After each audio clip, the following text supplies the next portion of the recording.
The scripture today is from the book of Zechariah, chapter 9, verses 9 through 10, found on page 833 in the Old Testament of your Pew Bible. Rejoice greatly, O daughter Zion. Shout aloud, O daughter Jerusalem. Lo, your king comes to you. Triumphant and victorious is he, humble and riding on a donkey, on a colt, the foal of a donkey. He will cut off the chariot from Ephraim and the war horse from Jerusalem. And the battle bow shall be cut off, and he shall command peace to the nations. His dominion shall be from sea to sea and from the river to the ends of the earth. Let us hear what the scripture is saying to the church.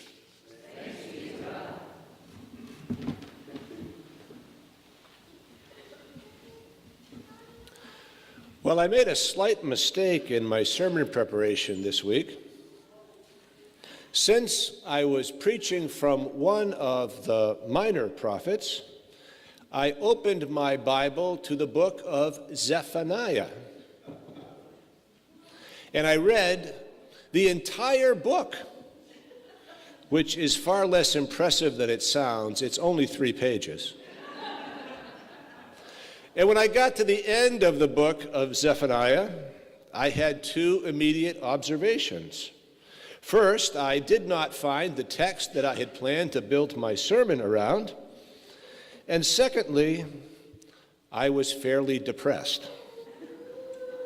The prophet Zephaniah lived at one of the darkest times in Israel's history, in the immediate aftermath of the nation's fall to Babylon.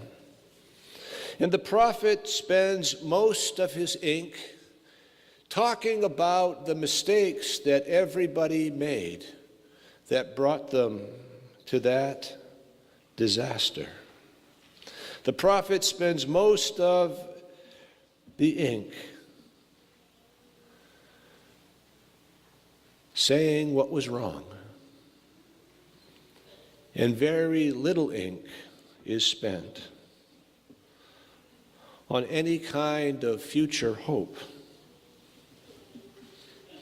Well, I was glad I wasn't to preach on the prophet Zephaniah, and I corrected my mistake. I quickly made up for lost time by flipping ahead a few pages to the book of Zechariah. And I dutifully read that book, which again is not as impressive as it sounds. That's only 14 pages. But Zechariah and Zephaniah are contemporaries. They both lived through that horrible season of exile. And Zechariah, like Zephaniah, spends most of the ink talking about the present mess and very little about a future hope, how God would come and help to clean up the horrible mess.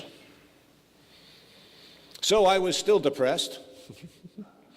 So I thought I'd take a break, and I turned on the morning news. That didn't help.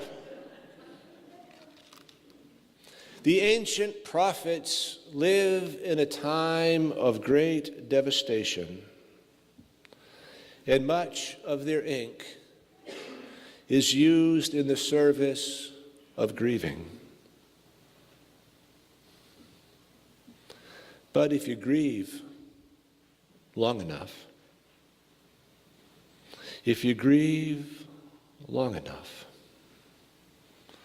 threads of hope will appear.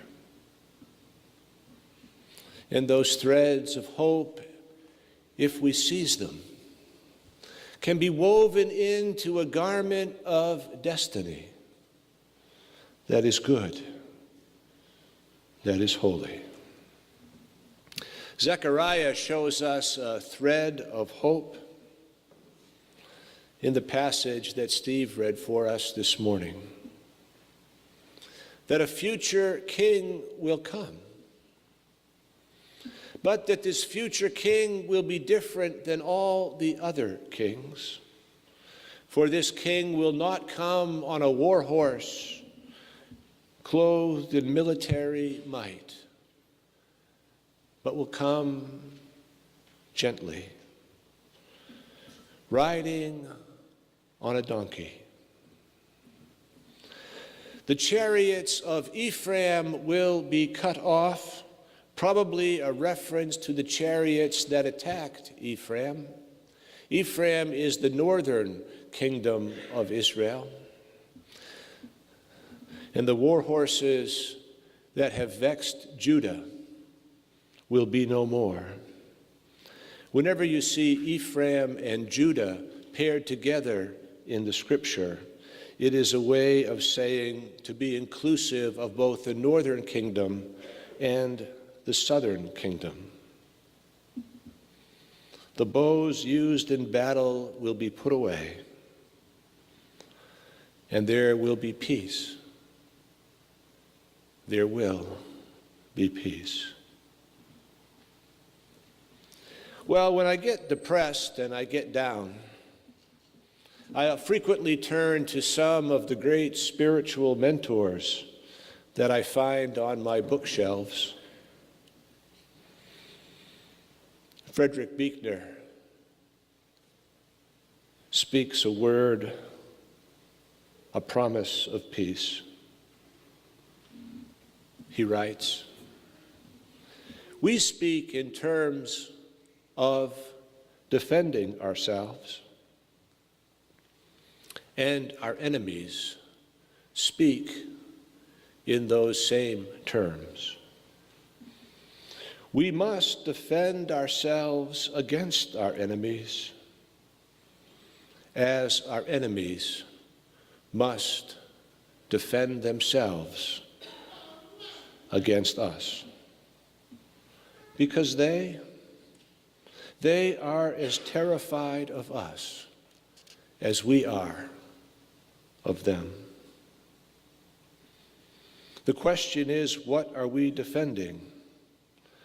Our enemies and we? Well, we're defending our citizens and towns. We're defending our homes and our children. We're defending our welfare and our traditions. And of course, so are they. A nation only has so much to spend, so much time, so much energy, so much ingenuity to spend.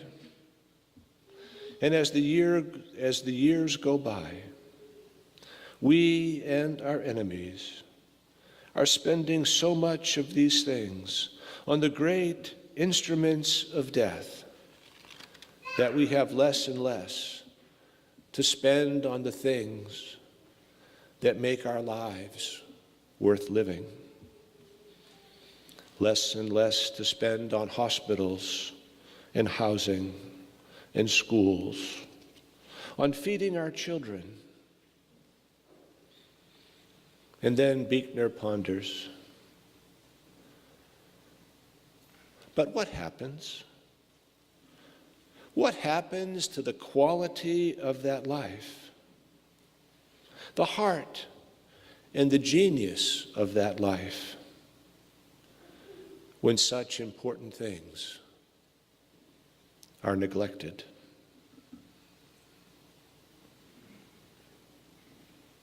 Poignant words that challenge us. I have been graciously haunted my entire adult life by a song I heard when I was in college. I was discovering my call to ministry. I was engaged in learning more about the church and about its way of life. And one night I was at a place where they were playing music, and Phil Oakes' song was played. And like the ancient prophets, Phil Oakes was lamenting. He was lamenting about what was wrong. And the final verse of that song has just been etched in my mind ever since I was 21 years old. For Phil Oakes sang about the church, where the cross was made of silver, now is caked in rust. And the Sunday morning sermons pander to their lusts. And the fallen face of Jesus is choking in the dust. And heaven only knows in which God they can trust. Now, I don't think Phil Oakes is 100% right about the church as he shares that lament. But it flashes in my mind like yellow caution tape, warning me to do everything I can not to become the church of that lament. And I know you well enough to know that you would want to pay attention to that yellow caution tape as well. For the Church of Jesus Christ is meant to be a holy and powerful and significant gift to the world. And it can never just be a chaplaincy to the status quo, to the way things are. I was blessed this week to spend an evening down in Manchester. There's a movement going across the country that's taking some root here in our state as well. It's called the Poor People's Campaign, and I sent a link in my weekly email to you about this movement. There's this great preacher down in North Carolina, Reverend Barber,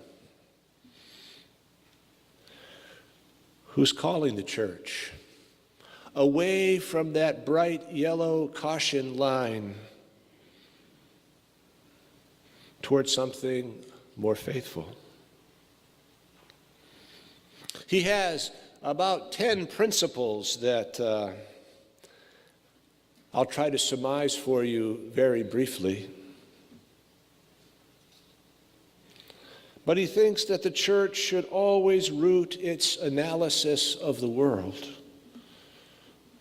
on our deepest religious values and a deep love for our Constitution, and that should be the base of a moral revival as the church lives out its faith.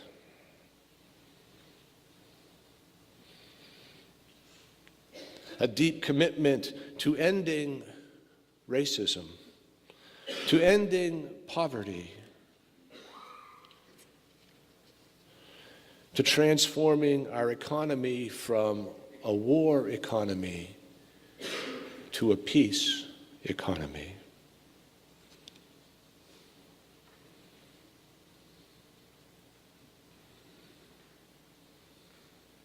To shift the moral narrative even within the church. That we spend so much time thinking of morality in overly personal terms. Prayer in public school, abortion, sexuality, gun rights. And we ignore a public morality that would speak to ridding out racism, to ridding out sexism, to protecting immigrants and the sick. And most of all, the movement should be nonviolent, to live as Jesus did, harming no one. In fact, he's on the record of saying it is better to be killed than it is to kill. Those are my words, not Reverend Barber's. I'm excited about this campaign, and I tend to learn as much as I can about it and share that with you. And if it sparks something in you, please tell me. And if you'd like to be engaged, there's room for all.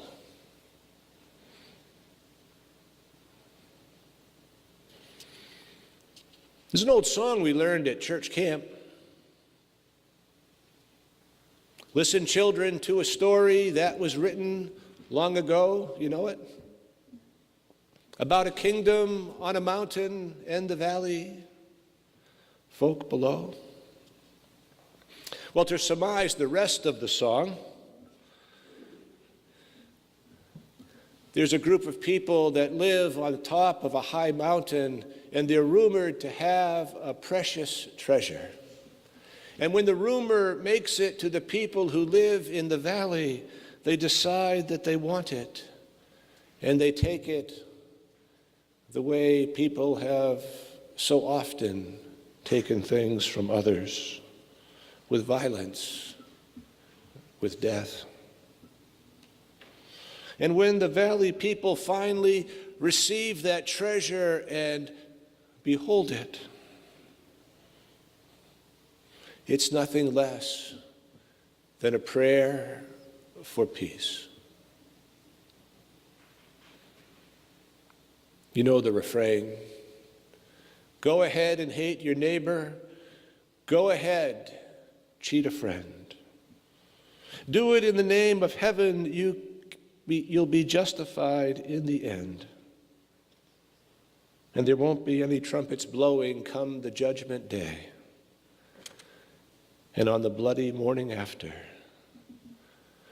one tin soldier rides away.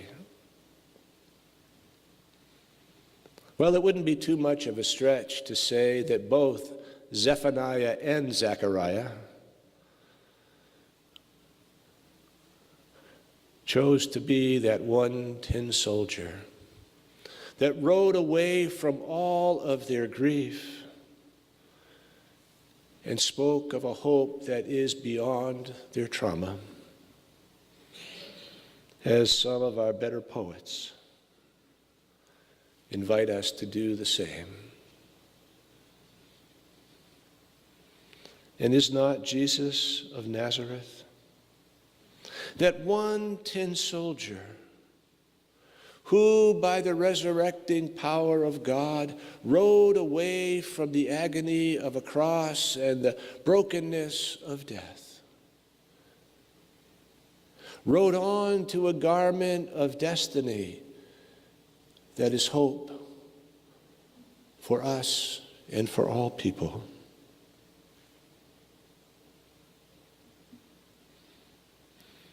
And won't you ride with the Christ?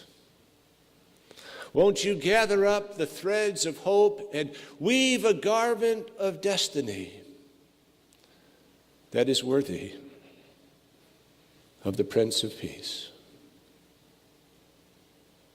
Amen.